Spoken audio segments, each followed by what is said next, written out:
hesitate to kill him, ain't nobody give a fuck about a roof.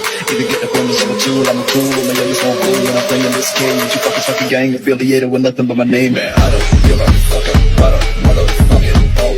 I'm a pull up with that stick and hit your motherfucking throat, man. I don't give a Assalamualaikum teman-teman. Kenalin, aku Nita Riani yang tinggal di Sintang, Kalimantan Barat. Ini merupakan konten pertama saya dan terima kasih untuk yang sudah menonton, like dan subscribe YouTube channel ini. Semoga bisa bermanfaat dan kita bisa sama-sama belajar.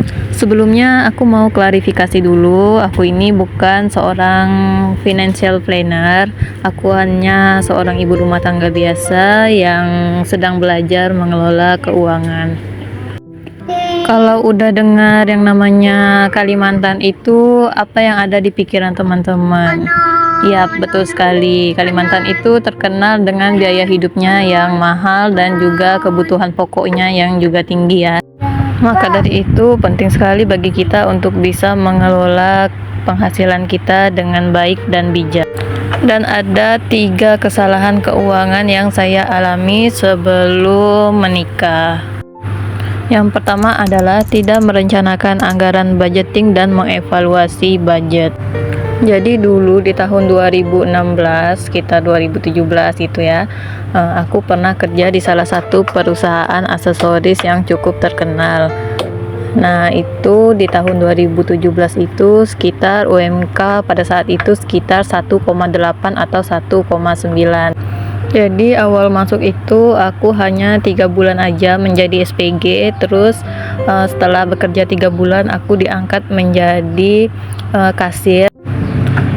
Dan di kasir itu juga ada uang tunjangan seperti kuota dan tunjangan lembur lainnya. Jadi dalam 1 bulan itu aku terima sekitar 2,4 sampai 2,5 per bulan. Dan untuk di tahun 2017 itu mendapatkan 2.500.000 itu udah termasuk sangat besar dibandingkan gaji pacar aku pada saat itu yang sekarang alhamdulillah udah menjadi suami. Pada saat itu gaji pacar aku hanya sekitar 1,4. Dan karena kesalahan mengatur keuangan inilah, jadi pada saat itu aku belum ada sama sekali tabungan sampai sudah menikah. Jadi setiap bulan itu, setiap tanggal 25 itu gajian, uang itu menguap seperti air ya, yang belum tanggal belasan aja sudah kehabisan uang. Dan itu pada saat itu masih tinggal bersama kedua orang tua, dan kalau udah tanggal belasan itu jadi jajan atau makan, bensin juga semuanya orang tua yang nanggung. Padahal pada saat itu gaji aku lebih besar daripada gaji bapak aku sendiri yang saat itu masih jadi mandor di salah satu perusahaan sawit.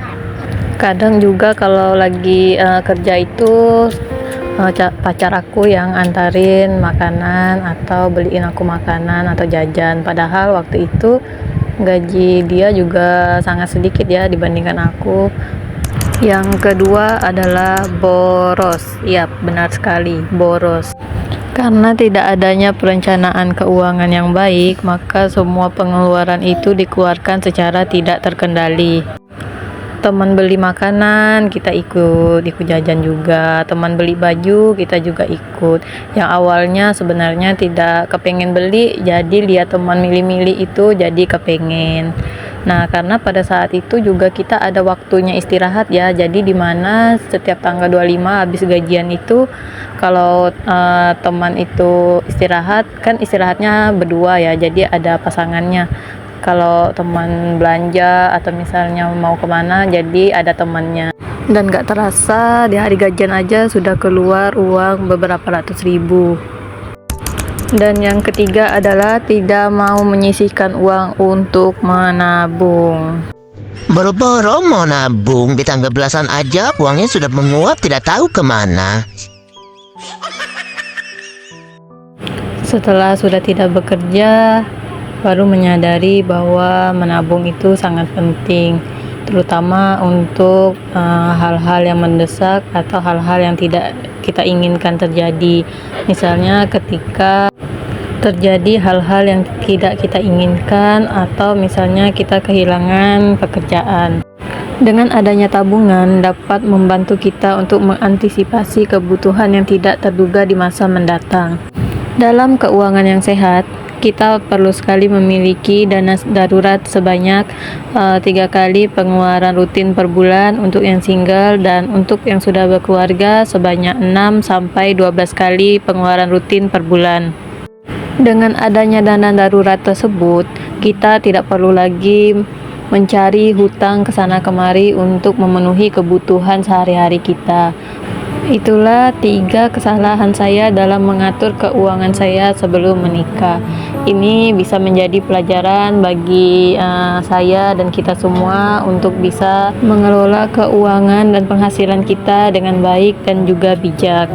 Demikian video yang bisa saya sampaikan. Apabila ada kata-kata yang tidak berkenan ataupun ada kesalahan, saya mohon maaf. Semoga kedepannya bisa semakin baik dan saya juga bisa belajar bersama teman-teman sekalian. Jika ada pertanyaan dan masukannya, silahkan untuk komen di bawah ini. Sampai jumpa di video berikutnya. Bye-bye.